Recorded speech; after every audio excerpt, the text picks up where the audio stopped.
how are you all? I hope you all will be happy and healthy. So आज की इस class में हम डिस्कस करने जा रहे हैं क्लास 4th एंड 5th की एक जीके वर्कशीट, जिससे कि आपकी जनरल नॉलेज में थोड़ा इन्हेंस मिलेगा आपको। सो फर्स्ट आपका यहाँ पर क्वेश्चन है, नेम दीज फ्रीडम फाइटर्स। आपको कुछ फ्रीडम फाइटर्स के आपको यहाँ पर नाम लिखने हैं, उनकी कुछ क्वालिटीज आपको यहाँ पर दी गई है और उसके अकॉर्डिंग आपको यहाँ पर उनके नाम को पहचानना है और यहाँ पर आपको लिखना है। So your first question is dash was 18 years 8 months and 8 days old when he was hanged। कि वो फ्रीडम फाइटर कौन थे जो कि 18 साल 8 महीने और 8 दिन के थे जब उनको फांसी दी गई थी। तो वो थे आपके खुदीराम बोस। खुदीराम बोस की मैं आपको एक स्टोरी बताती हूँ कि उनको 18 साल की उम्र में उनको क्यों फांसी दी गई। जो 1905 में जब बंगाल का विभाजन होता है तो उस समय कुछ लोगों ने उस विभाजन का विरोध किया था।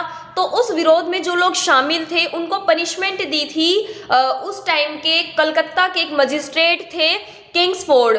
तो खुदीराम बोस को उनसे बदला लेना था। तो उन्होंने क्या किया, खुदीराम बोस ने उनकी डेली लाइफ को थोड़ा ऑब्जर्व किया, उनको नोटिस करना स्टार्ट किया। तो उन्होंने पता लगाया कि वो हर सैटरडे संडे एक क्लब में जाते थे शाम को अपनी फैमिली के साथ में। तो उनका एक दोस्त था प्रफुल्ल चाकी, उसके दोस्त ने प्रफुल्ल चाकी और खुदीराम बोस ने दोनों ने मिलकर प्लान बनाया कि जब वो किंग्सफोर्ड वहाँ से निकलेगा तब उस टाइम पे बग्गी रहती थी तो हम उसकी बग्गी पर बॉम्ब डाल देंगे। तो जैसे ही वो लोग बाहर आते हैं तो एक बग्गी में तो क्या होता है कि उसकी बेटी और उसकी जो वाइफ थी वो बैठ जाती है, दूसरी में उसका दोस्त और वो। तो गलती से जो बॉम्ब वो उसकी बग्गी पर डालना चाहते थे वो उस महिला की बग्गी पर गिर जाता है, जिससे कि वो वहीं पर ब्लास्ट हो जाता है और दोनों की डेथ हो जाती है। तो उस टाइम पे हमारे भारत पर शासन कर रहे थे अंग्रेज। तो अंग्रेजों ने क्या किया कि उनके पीछे रात को पुलिस पड़ गई। तो वो लोग भागते रहे, वो लोग बहुत भागे आगे तक। लेकिन जब वो पुलिस के हाथ लगे तो प्रफुल्ल चाकी ने तो अपने आप को शूट कर लिया, उसने वहीं पर आत्महत्या कर ली। लेकिन जो दूसरे थे खुदीराम बोस वो पकड़े जाते हैं। तो उनको अंग्रेजी शासन ने उनको फांसी दे दी थी 18 साल 8 महीने और 8 दिन की एज में। तो सबसे कम उम्र के शहीद होने वाले हमारे फ्रीडम फाइटर थे खुदीराम बोस। नेक्स्ट आपका क्वेश्चन है, dash was one of the trio Lal Bal and पाल। कि आप लाल बाल पाल के नाम से तो वाकिफ होंगे। लाला लाजपत राय, बाल Gangadhar Tilak and Vipin Chandra Paul, ये हमारे बहुत बड़े फ्रीडम फाइटर थे। देश की आज़ादी में इनका भी बहुत बड़ा योगदान था। तो इन तीनों में से आपको एक लिखने हैं, तो हम यहाँ पर लिख लेंगे लाला लाजपत राय। जब साइमन कमीशन भारत आता है तो उसके विरोध में जब गए थे लाला लाजपत राय जी, तो वहाँ पर अंग्रेजों ने लाठियों से उनके सर पर प्रहार किया, जिससे कि उनकी वहाँ पर डेथ हो गई थी। और फिर उसका बदला लेते हैं भगत सिंह। भगत सिंह क्या करते हैं कि वो सैंडर्स की हत्या कर देते हैं गोली मारकर। तो इस तरह से हमारे क्रांतिकारियों ने बहुत कुछ किया है हमारे देश के लिए। आज जब हम आज़ादी से रह रहे हैं, आज़ादी की सांस ले रहे हैं, फ्री घूमते हैं, खाते हैं, पीते हैं, तो कहीं ना कहीं वो सब चीज़ें आज इन्हीं क्रांतिकारियों की वजह से है।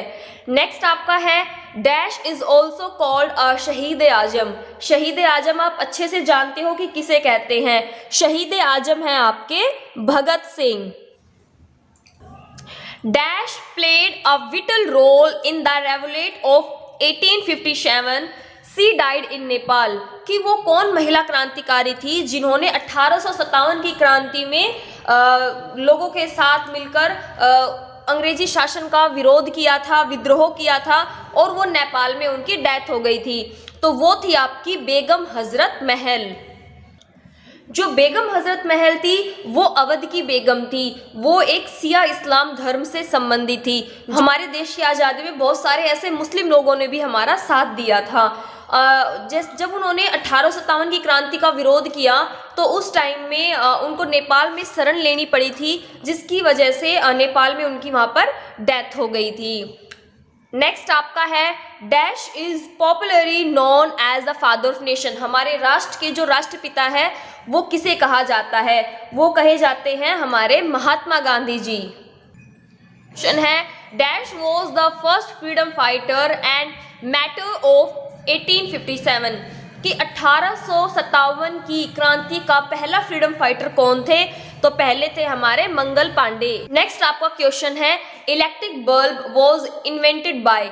जो आपके घरों में जो बल्ब लगे हुए होते थे पहले, आजकल तो CFL वगैरह आ गए हैं, तो उस इलेक्ट्रिकल बल्ब की खोज किसने की थी? तो वो की थी आपकी थॉमस एल्वा एडिसन ने। नेक्स्ट आपका, we measure air pressure using by, कि आप एयर प्रेशर को मतलब कि वायु के दबाव को, कितनी हवा है, कितना एयर का प्रेशर बन रहा है, आप उसको कैसे मेजर करेंगे? तो आप उसको मेजर करेंगे बैरोमीटर की हेल्प से। कहीं तूफान आने वाला होता है तो हमको इस बैरोमीटर की हेल्प से ही पता चलता है।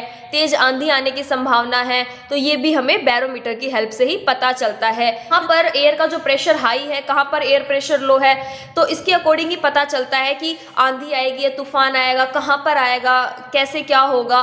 तो जो आपकी कोई वेदर रिपोर्ट्स मिलती है ये इसी बैरोमीटर के कारण आपको मिलती है।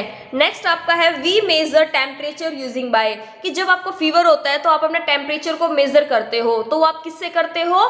थर्मामीटर की हेल्प से। इसका आंसर होगा आपका थर्मोमीटर। नेक्स्ट है, which is the biggest planet, सबसे बिगेस्ट प्लैनेट कौन सा है? तो वो है आपका जुपिटर। नेक्स्ट आपका है, the dash is the planet where life exist, कि जहां पर लाइफ है वो प्लैनेट कौन सा है? तो वो है आपका अर्थ। नेक्स्ट आपका क्वेश्चन है, what is the name of the planet having rings around it, कि वो कौन सा प्लैनेट है जिसके चारों तरफ रिंग्स है यानी कि छल्ले हैं? तो वो कौन सा है? सैटर्न, जिसके चारों तरफ छल्ले बने हुए हैं, रिंग्स बने हुए हैं। Dash is a landlocked country because it has no coastline, कि वो कौन सी कंट्री है जो कि लैंड लॉक है, जिसके आसपास कोई भी कोस्ट यानी कि पानी नहीं है। तो श्रीलंका तो आपको पता है कि भारत के जस्ट नीचे है, तो उसके तो लगभग तीनों तरफ, चारों तरफ उसके पानी है। जो नेपाल है वो एक लैंड लॉक कंट्री है जिसके चारों तरफ कोई ना कोई देश है, उसके आसपास चारों तरफ कोई भी कोस्ट लाइन यानी कि पानी या समुद्र से कुछ भी रिलेटेड नहीं है। Name 2 examples for each of the following, आपको 2 एग्जाम्पल्स देने हैं जो भी आपसे पूछा जाए। तो 2 कॉमन पल्सेस, 2 कॉमन दाल जो आप घर में बनाते हो खाते हो, तो उनके आपको नाम लिखने हैं। तो एक आप लिख सकते हो यहाँ पर मसूर और एक आप लिख सकते हो यहाँ पर मूंग। है आपका 2 common plants that gives us medicine, वो आपको 2 प्लांट के नाम लिखने हैं जिनसे कि आप दवाइयाँ बना सकते हैं। तो एक है आपका तुलसी और एक आपका नीम। वैसे और भी बहुत सारे, जैसे टर्मरिक है, जिंजर है, गार्लिक है, लेकिन आपको यहाँ पर 2 नाम लिखने हैं तो आप कोई भी 2 नाम यहाँ पर लिख सकते हैं। तो हम लिखेंगे तुलसी एंड नीम। नेक्स्ट आपका यहाँ पर क्वेश्चन है, 2 plants which gives us fibre, कि वो कौन से प्लांट है जिनसे कि आपको फाइबर मिलता है? तो आपके हैं cotton, jute, coconut and bamboo, इनमें से कोई भी आप 2 यहाँ पर लिख सकते हैं। तो हम यहाँ पर लिखेंगे कॉटन एंड जूट। नेक्स्ट आपका यहाँ पर क्वेश्चन है, 2 common plants which gives us spices, कि वो कौन से प्लांट है जो कि हमें मसाले देते हैं, स्पाइसेस देते हैं? करी, लेमन ग्रास, टर्मरिक, क्लो, ऐसे बहुत सारे हैं स्पाइसेस प्लांट जो कि हमें मसाले देते हैं। तो आप इनमें से कोई 2 लिखेंगे, जैसे कि हम यहाँ पर लेमन ग्रास लिख सकते हैं और बैसल या करी, इनमें से आप कोई भी लिख सकते हैं। Next 2 common plants which gives us beverages, कि वो कौन से 2 प्लांट्स हैं जिनसे कि हमें बेवरेजेस यानी कि हमें कुछ लिक्विड मटेरियल वहाँ से मिलता है। तो वो होते हैं आपके टी, कॉफ़ी, शुगर केन और लेमन। तो इनमें से कोई भी आप 2 यहाँ पर लिख सकते हैं। तो हम लिखेंगे tea and lemon. 2 common roots which are used as vegetables, कि वो कौन सी 2 रूट्स हैं, वो कौन सी कॉमन रूट्स है जिनकी कि आप यूज़ करते हो उन्हें वेजिटेबल्स की फॉर्म में। तो वो आपका जैसे ऑनियंस है, तो ऑनियंस भी आपकी रूट्स में आती है, टर्निप है, गार्लिक है, रेडिश है, बीट्स है, स्वीट पोटैटोज है, कैरेट है। इनमें से आप कोई भी 2 वेजिटेबल लिख सकते हो। तो हम यहाँ पर लिखेंगे गार्लिक एंड कैरेट्स। मेनली जो सब्जियां आप जमीन के नीचे उगती है वो होती है रूट वेजिटेबल्स। ओके, तो अब जो आपका गार्लिक है वो भी जमीन के नीचे होता है, कैरेट भी जमीन के नीचे होती है, आपका पोटैटोज भी जमीन के नीचे होते हैं, आपके बीट रूट जैसे कि चुकंदर है वो भी आपका जमीन के नीचे होता है। तो जो वेजिटेबल्स जमीन के नीचे होती है वो होती है आपकी root vegetables. Two plants whose leaves are used as vegetables, कि कौन से वो प्लांट है जिनकी पत्तियां हम सब्जी के रूप में यूज करते हैं। तो वो है आपके मस्टर्ड ग्रीन्स होती है, आपकी कैबेज है और आपकी फेनुग्रीक है। इनमें से आप जैसे कि मेथी है तो मेथी की पत्ती यूज करते हो ना आप, कैबेज है तो उसके पत्तों की सब्जी बनती है, तो आपका वो जो लीव्स है वो वेजिटेबल के रूप में आप उसे यूज कर रहे हो। तो यहाँ पर आप लिखेंगे कैबेज एंड फेनुग्रीक। नेक्स्ट आपका क्वेश्चन है two common trees which gives us wood, कि वो दो कॉमन ट्रीज कौन से हैं जिनसे कि आप लकड़ी प्राप्त करते हो। ट्रीज है आप इसे टीक हो गया, ओक हो गया, सीसम हो गया, तो इनसे आप लकड़ी प्राप्त करते हो। तो यहाँ पे लिखेंगे आप टीक एंड ओक। आपका है टू कॉमन फ्रूट्स आप लिख सकते हो, एप्पल है आपका, कीवी है, तो कोई भी दो कॉमन फ्रूट्स आप यहाँ पर लिख सकते हैं। कॉमन सेरेल्स मतलब कि आपको दो कोई कॉमन अनाज लिखने हैं, तो आपका व्हीट है, राइस है, कॉर्न है, ये सब चीजें आप यहाँ पर लिख सकते हैं। तो हम लिखेंगे wheat and rice. Dash is the only food that does not spoil, कि वो कौन सा फूड है जो कि स्पॉइल कभी खराब नहीं होता, तो वो है आपका honey. The dash tells the body what to do, कि हमें कौन बताता है कि हमें क्या करना है, हमारी बॉडी को कौन बताता है कि हमें क्या करना है, तो वो होता है आपका ब्रेन। जब आपको ब्रेन से मैसेज मिलता है तभी आपकी बॉडी रिएक्ट करती है।